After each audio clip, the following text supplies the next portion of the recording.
Moïse suivait la colonne de feu. Et Jésus-Christ, sous sa forme originelle, et le peuple suivait Moïse. Personne ne connaissait le chemin qui conduisait à Canaan. Personne ne connaît le chemin qui mène au millénium. Même Moïse ne connaît pas. Moïse n'était jamais arrivé là-bas. Moïse suivait le guide.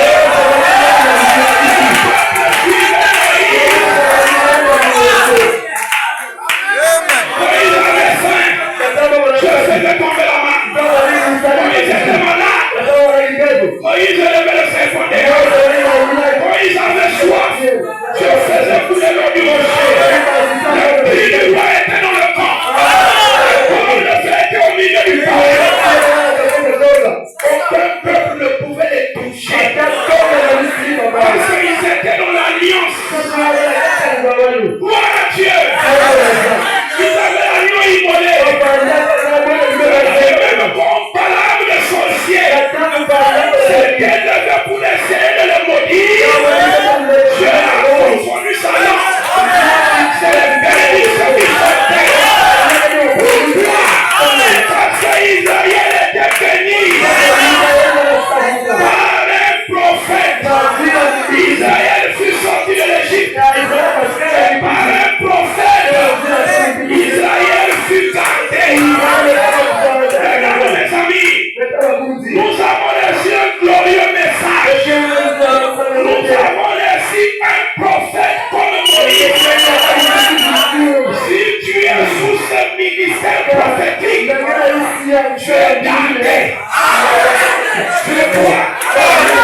La meilleure colonne de feu qui était avec Moïse là-bas, qui protégeait Israël. La meilleure colonne de feu pour lui.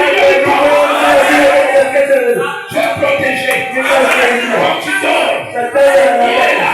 Quand tu te réveilles, il est là. Quand tu vas au travail, il est là. Quand tu vas à l'école, il est là. Alléluia, famille, il est là. Lui, comme à ton père, il est à ta gloire. Tu es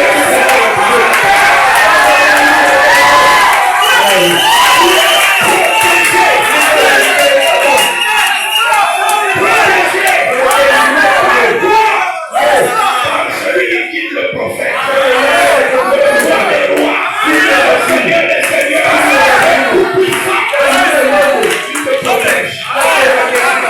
Tu le crois? Le crois-tu? Ça c'était l'inauguration de l'Ancien Testament. Et Dieu a fait une alliance avec Israël. Et Moïse a écrit les livres de Genèse, Exode et l'Ancien Testament. Et après Moïse, les gens ont prophétisé. Les gens ont prophétisé. Esaïe est venu. Jérémie, Amos, Habakkuk, tous ces prophètes. Beaucoup de prophètes durant l'Ancien Testament. Et l'Ancien Testament a été clôturé par la venue de Jean-Baptiste. Jean-Baptiste est le prophète que Dieu a envoyé pour clôturer l'Ancien Testament. La seule sur Jean-Baptiste, c'est l'esprit d'Élie.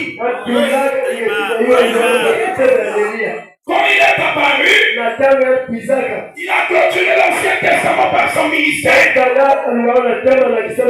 Après quoi? Il devait introduire Christ la parole.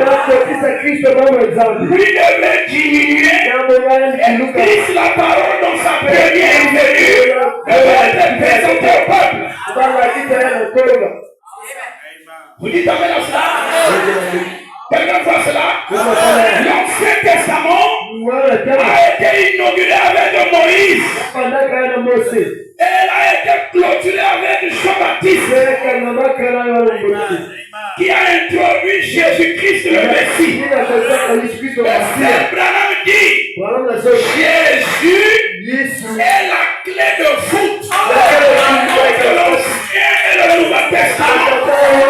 Il est le trait d'union. Et quand Jésus s'est tenu debout, il enseignait le peuple.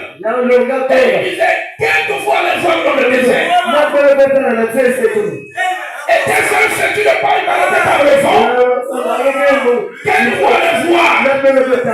Vous êtes allé voir Jean-Baptiste. Il était prophète, mais il était plus que prophète.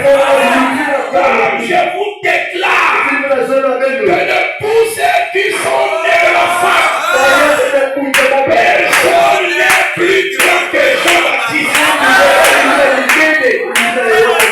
C'est le plus petit dans le royaume des cieux. Et le plus grand que lui.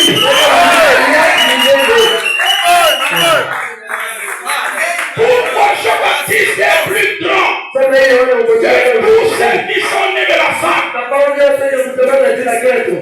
Il est plus grand de tous ces prophètes, excepté Jésus lui-même. Parce que Jésus est le prophète des prophètes. Jean-Baptiste est plus grand que Moïse. Moïse qui a fondu la mer rouge. Moïse qui a frappé les Égyptiens. Moïse qui a fait tomber la main du ciel. Qui a fait couler l'eau du rocher. Qui a laissé les tablettes de la loi. Mais Jean-Baptiste est plus grand que lui. Pourquoi? Pourquoi? Jean-Baptiste n'a fait aucun miracle. Son ministère aucune guérison. Mais Jésus dit, Jean est plus grand que Moïse. Pourquoi? Frère Branham dit, Jésus a déclaré ainsi, parce que tous les prophètes, ils ont parlé du Messie. Ils l'ont vu dans les visions. Ils ont parlé de lui. Jean-Baptiste avait reçu la prière. Voici le nom de Dieu.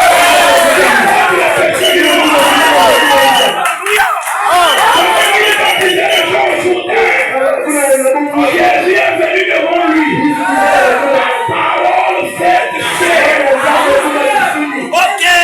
Et il a présenté lui la parole faite chair, la plénitude de la divinité. Et il a présenté au peuple. C'est ce qui fait qu'il soit plus grand.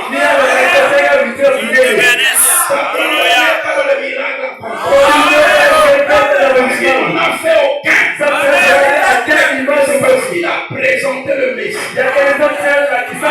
La parole. Vous dites amen à cela? Est-ce qu'on peut aller? Et Jean-Baptiste a clôturé l'Ancien Testament. La Bible dit, la loi et les prophètes ont subsisté jusqu'à Jean. Et après Jean, c'est le royaume. Et on ne s'empare du royaume qu'avec la violence. Après Jean, c'est le royaume qui est Christ lui-même le roi. Après Jean, c'est le Saint-Esprit. Il faut monter dans le royaume. Et ce ne sont que les violents qui s'en emparent. C'était là. C'était la fin de l'Ancien Testament. L'Ancien Testament était clôturé. Oui, le début du Nouveau Testament. Quand Christ est mort, le calvaire. Frère Branham dit qu'il est même lui-même le Nouveau Testament. Et quand Christ est mort au bas du calvaire, le voile du temple était déchiré. Le haut vers le bas. Pour montrer que c'était la fin de l'ancien sacerdoce. Et que c'était le début de la nouvelle alliance. taureau, mais avec son propre sang. Frère Branham met une similitude entre Moïse et Jésus. Il dit, Jésus était exactement comme Moïse. Parce que Moïse l'a représenté. Celui qui a inauguré l'Ancien Testament. Moïse est né en étant de trouble. Quand il est né, on tuait les petits enfants de 0 à 2 ans. Il a fallu que je devais amener le tâche dans les lieux pour qu'ils soient sauvés. C'est la vérité, n'est-ce pas? Jésus est né en étant de trouble.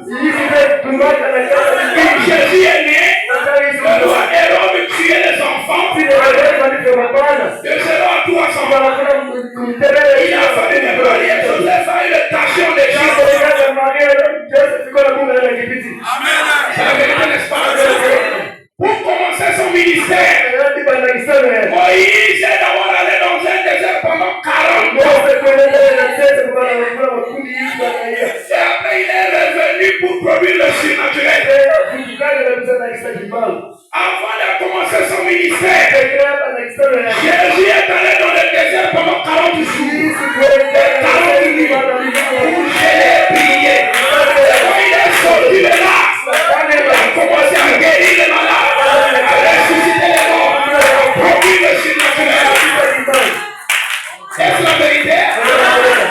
Un jour, comme Moïse a vu que Josué combattait Amalek. Et qu'Amalek avait la victoire sur Israël. Moïse est monté sur la montagne. Il a élevé les mains sous la forme d'une croix. Quand il élevait les mains, Israël avait la victoire. Quand il baissait les mains, Israël perdait. Quand il a levé les mains toute la journée, et quand il se fatiguait, Aaron et Our sont venus soutenir Israël. Et Israël a vaincu Amalek.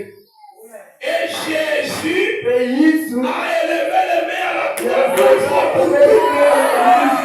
Il a crié pour t'accomplir. Si tu regardes à ceci, tu regardes à la croix, tu as la victoire sur tous les témoins. Et il a déclaré, voici, je vous donne autorité sur tous les démons pour marcher sur les serpents et les scorpions. C'est pour marcher sur le champ de bataille. Et il y a ainsi un homme qui a élevé les mains. Est-ce la vérité? Quelqu'un croit cela avec vous? Moïse était mort sur le mont Nebo. Mais frère, dans la nuit après, il était ressuscité. Et les anges ont porté son cercueil.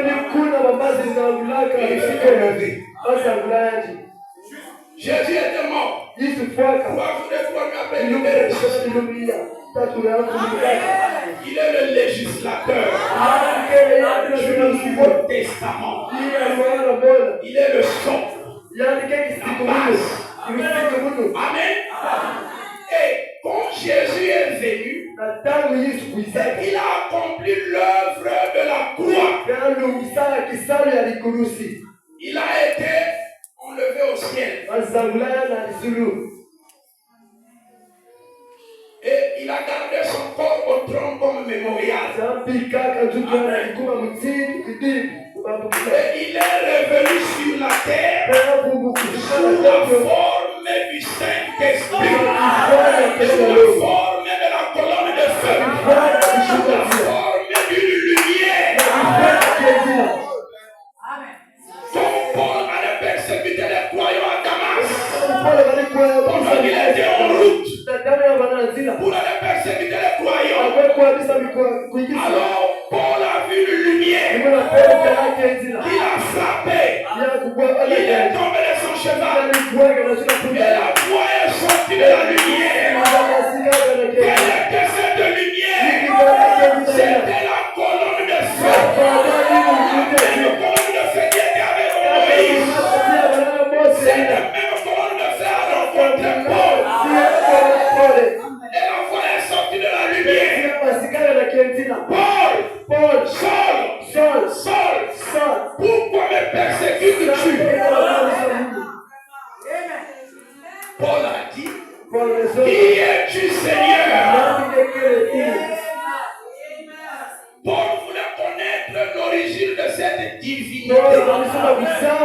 Qui es-tu, Seigneur? Elle a envoyé sortir de la lumière. Je suis Jésus que tu persécutes. La colonne de feu s'appelle Jésus. L'homme de chair s'appelle Jésus. Et cette colonne de feu, c'est sa théophanie. Il avait dans sa main 7 étoiles.